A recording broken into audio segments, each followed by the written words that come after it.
massive defamation lawsuit.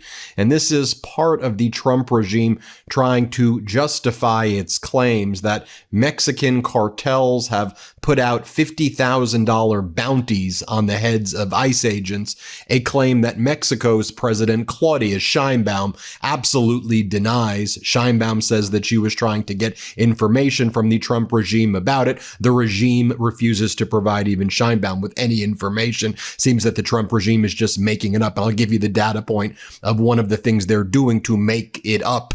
It is a heinous act of defamation. So the official Department of Homeland Security account posted this video. I'm not going to play the video because it has a rap song in the background. It would trigger a copyright issue if I played it on this YouTube channel. But here is what the post says. F around and find out. The Department of Homeland Security account says, if you threaten or lay hands on our law enforcement officers, we will hunt you down and you will find out real quick. We'll see you cowards soon. And the video that they post purports to be a group of young African-American males, and they're putting masks over their face. And the idea of this video, the way it's being portrayed, is that they have a menacing look at the camera. And then the text on the video reads, ICE, we're on the way. Word in the streets, cartel put a 50,000 bounty on y'all. And the Department of Homeland Security says, we will hunt you down, referring to these young African-American males in this video. That's not what the video actually ever said. You see, the video was posted back in mid-June, and the video was posted in response to the United States taking military action against Iran. There was a trend going on about people in different communities standing up to Iran and answering the call by the United States government patriotically to defend the country from Iran. There was a whole kind of trend like, Iran, we're coming for you, at the time when those B-2 bombers attacked Iran, never actually destroyed the nuclear arsenal there. Iran still has the nuclear weapons, a whole other topic that we could talk about at another time. But the actual true video that was posted by this individual whose account was Mr. Florida JHIT said, you seen what we can do. Don't say something that you can't finish, Iran. We all ready. United we all stand. American flag. We want all the smoke. And then the same individual posted another video a day earlier that says, you can say something that you can't finish.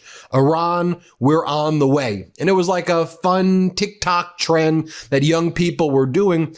And it actually shows that this young group of people over here who are in this video were saying that they wanted to stand up for the United States. It didn't mention ICE. It didn't talk about a bounty or anything. So what happened was the Department of Homeland Security completely manipulated the video, altered the video to try to frame and set up these young African-American males to make it appear that they wanted to take a $50,000 bounty to go after ICE agents. So then ICE says, we're hunting you down, young African-American males. We're hunting you down. And this has serious repercussions on the lives of these individuals right here. The individual who made the post is talking about how serious this is getting and how the entire government now seems like they're coming after him, and who the hell altered these images and who manipulated these images. It's crazy. So the individual who made the video, the young man, responded. As this account by Danny Glover says, Department of Homeland Security is the real, clear, and present threat to the American people. With all the tech and surveillance tools at their disposal, they couldn't tell this video was edited. Incompetent, racist, dangerous. So here's the young man explaining what happened. He goes, I don't even know what this was. That wasn't the video I made. The video I did was talking about Iran, not talking about ICE at all. Why would the government manipulate this? And then subsequently, this individual has been posting on his Instagram stories, like, this is getting serious, y'all. Like, people are coming after me now as a result of what the government is doing, attaching me to cartels. What a sick thing that this government, that this regime did. Here's the young man responding. Here, play this clip. So I'm getting these mad messages from my DMs and social media and on my comments. And I randomly get a text message talking about a recent video that was posted in my account. I was like, what are y'all talking about? By the way, I'm sick, so if I sound weird, yeah. I get threats daily on IG and everywhere all over my social media all of a sudden due to an old video I posted months ago about Iran. Iran, that was not to be a threat. It was literally a joke, bro. Like, seriously, it's just content. Anyways, once I seen that video that was posted in my account, then I was like, what the fuck? Well, didn't I post this like months ago? Then I seen the caption, and then I was like, wait, I didn't do that. I still got the video saved on my draft from months ago on TikTok, bro. I'm gonna pull it up right here. Now, here's the fucked up part. The federal government is involved with something that I didn't do. Like, what? So this is what they reposted off my TikTok. That video got taken down. So here's what they reposted on their page. Now that video is going crazy as hell on Twitter, bro. Now I'm a threat to the government for something that I didn't do, bro. Now I'm being called a wannabe YN, a wannabe gangster over a video that I didn't caption or I didn't post. So thankful my followers for letting me know about this, because seriously, this is getting out of hand. Like, literally, this is going crazy, viral all over social media right now. Probably might end up being on the news, bro. So my apologies for that contradiction and rumors from happening. I know my First Amendment, but I did not post that video. So to clear that out, I did not post that video, and I apologize for all the rumors that is going around right now on social media about this conflict. And those other kids that was on the video, bro, they volunteered to want to be on the video, bro. I asked them if they wanted to be on the video, and then they said, yeah, they agreed with it. But it wasn't really aware with the caption for the Iran video. But that Iran video trend that was going on a few months ago, I wanted to hop on that trend, and I peeped a lot of people was doing the same thing too. So I wanted to be creative and change my perspective. So then I seen comments saying, oh, what if somebody made a YN type of video? So then I ended up making that video. And then I started getting threats. Like, what? How is it my fault that's what y'all wanted? And now we've seen over and over again now the government utilizing deep fakes as part of their horrific message about the shutdown. They've used deep fakes about Democratic Senate leader Chuck Schumer literally manipulating words and putting words in his mouth. Here, play this clip right here. Every day gets better for us. Chuck Schumer thinks playing with Americans' livelihoods is just a game. Yeah, very strange and bizarre behavior right here. I've got to tell you, I'm genuinely obsessed with my new pieces from Article. If you've been thinking about upgrading your space, this is the move. I recently got their Sven sofa and a gorgeous wood coffee table, and the quality blew me away right out of the box. You can feel the craftsmanship, the smooth edges, sturdy joints, and that solid weight that just screams quality. Even the packaging was meticulous and it arrived fast, mostly assembled, which made setup effortless. Article makes it so easy to create a stylish, long-lasting home at an unbeatable price. Every piece feels intentional, no filler, no cheap shortcuts, just beautifully designed furniture that fits any style. Whether you're into mid-century modern, coastal, or Scandi vibes, their collections mix and match perfectly so your space feels cohesive. Shipping was fast and affordable, and their customer care team was incredible, quick, helpful, and even offered free interior design tips to help me tie the whole room together. And with their 30-day satisfaction guarantee, you can shop with total confidence. Here's the best part. Article is offering our listeners $50 off your first purchase of $100 or more. To claim, visit article.com/Midas and the discount will automatically be applied at checkout. That's article.com/Midas, MEIDAS, for $50 off your first purchase of $100 or more. Trust me, Your home will thank you.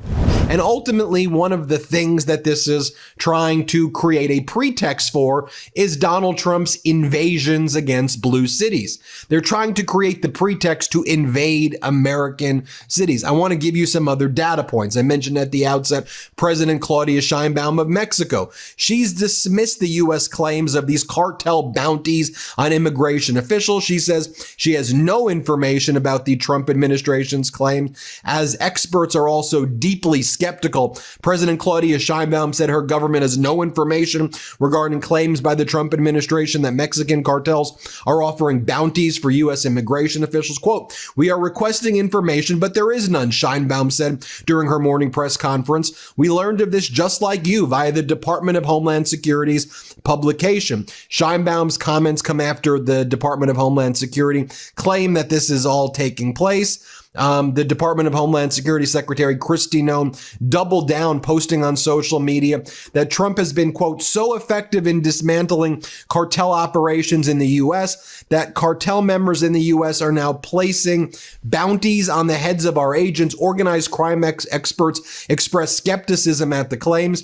In interviews, a former Mexican cartel trafficker, 2 former DEA agents, and a drug policy scholar all said it was highly unlikely that Mexican organized crime groups are directing U.S.-based gangs to target immigration officials. This is more farcical BS from the Trump regime. This is like when Putin talks about denazification of Ukraine. They come up with these pretexts to support their fascist ends, to support their invasions. Now, we should talk about the real facts. Like, let's not forget that back in May 2025, 17 family members of the notorious cartel leader El Chapo entered the United States in a deal with the Trump administration, Mexico said. Mexico's security chief didn't get apprised of this information, but just learned that Sinaloa cartel family members were given the red carpet treatment and put right through the border from Tijuana into the United States.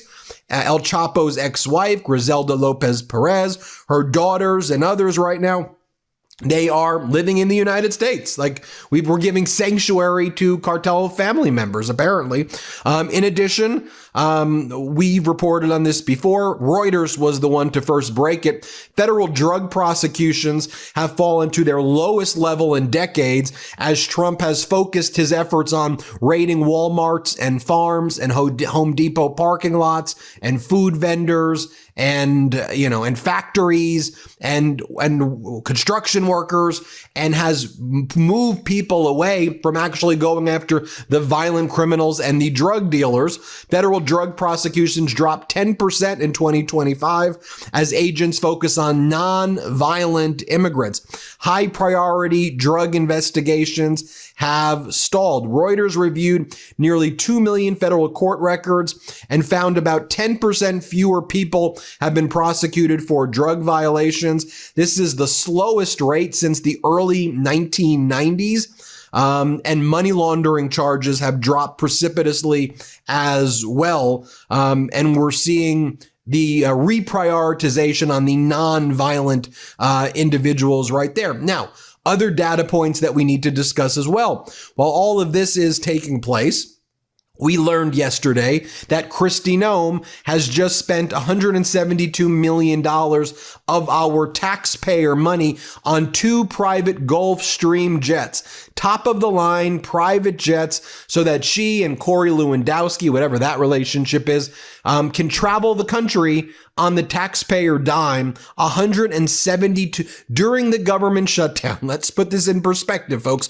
$40 billion has gone to bail out Argentina, while 20 million Americans will lose their health care and millions more won't be able to afford their health care as the Affordable Care Act premiums skyrocket as a result of the subsidies that many Americans, millions of Americans, rely on going away. But everybody, guess what? Kristi Noem bought herself $172 million jets, private jets, so she can travel the world and cosplay everywhere. How utterly despicable is that? Now, another data point I want to give you as well, as we talk about drug interdiction, as we talk about all of this is tied together. You see, it is a story, yes, about the defamation of that young African-American male, placing him under attack as in this cosplay dystopian world that put it in this. This is what Trump's done his whole life. Trump's entire life has been falsely accusing black people of crimes and of things that they haven't done. Remember when Donald Trump called for the death penalty on the Central Park fight? Remember what Trump did back in the day? Remember what Trump and his dad did when it came to their rental units and how they've always treated minority communities and black communities? Well, they just go to the old playbook.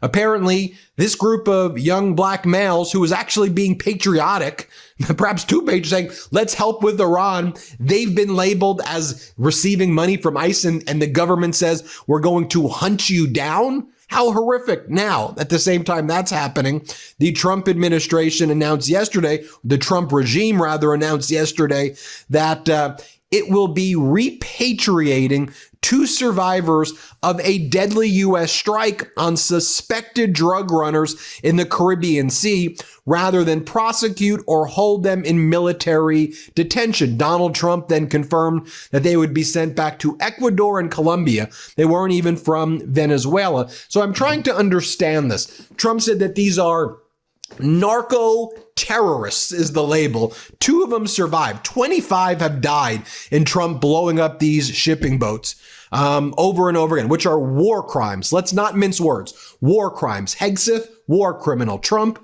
war criminal. Kristi Noem, war criminal. These are war criminals who should be tried one day in war tribunals. Let's be clear what they're doing. But 2 people survived this, and these very dangerous narco terrorists, what does the regime say? Oh, we're just going to send them back to their country. They could go back to Ecuador and Colombia. Why wouldn't you want to extradite them and try them in the United States? Say the way El Chapo was tried or people have been tried before. Why wouldn't you call them military combatants if you're saying that they are actually narco terrorists? What I suspect, and even though they say, Trump says, we're going to send them back to be prosecuted in their home countries, call me a conspiracy theorist, call me what you want. I think those people will probably, sadly, disappear very quickly when they step foot in Colombia and Ecuador and never be heard from again.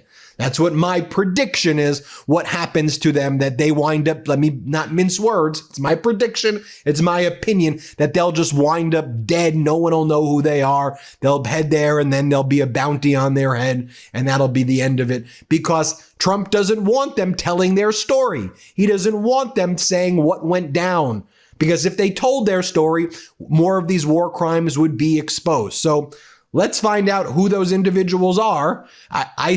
I suspect we'll never find out who they are, and the world will never find out who they are, and that they'll disappear very quickly. But I could be wrong. Oh, and by the way, remember how I said these Russia propaganda tactics? Well, the Russian propagandist TASS, and others, they've been praising Pete Hegseth for wearing the colors of the Russian flag on his tie during the press conference with Zelensky. Just think about that.